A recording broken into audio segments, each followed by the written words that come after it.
আসলে কি বাংলাদেশ দলের কোচ হতে চলেছে মোহাম্মদ আশরাফুল?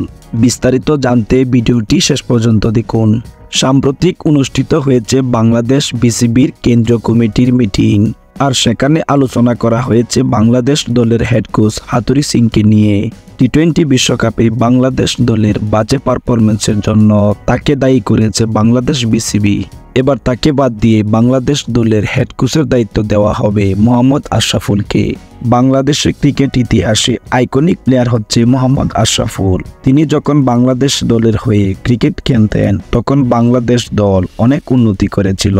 তার হাত ধরেই বাংলাদেশ দল বড় বড় দলের বিপক্ষে জিততে শিখেছিল। কিন্তু হঠাৎ করে ম্যাচ ফিক্সিং নামক কালো অধ্যায়ের সাথে জড়িয়ে ক্রিকেট থেকে নিষেধাজ্ঞা পান মোহাম্মদ আশরাফুল। আর এই আশরাফুলকে যদি বাংলাদেশ দলের হেড কোচের দায়িত্ব দেওয়া হয় তাহলে কেমন হবে দর্শক? তাছাড়া তিনি বর্তমানে বাংলাদেশ দলকে বিভিন্নভাবে বিভিন্ন সমস্যার সমাধান দিয়ে যাচ্ছেন, আর তাকেই যদি বাংলাদেশ দলের হেড কোচের দায়িত্ব দেওয়া হয় তাহলে মন্দ কিসের? কিন্তু না, তা কখনোই সম্ভব না। কারণ বাংলাদেশের বিসিবি সভাপতি যতদিন ক্ষমতায় আছে ততদিন বাংলাদেশ ক্রিকেটে দেশীয় কোনো কোচ বা কোনো প্লেয়ার এ দায়িত্ব নিতে পারবে না। নেট দুনিয়ায় আমরা যতই গুঞ্জন শুনে থাকি না কেন, মোহাম্মদ আশরাফুলকে কখনোই বাংলাদেশের কোচ নিয়োগ দেওয়া হবে না।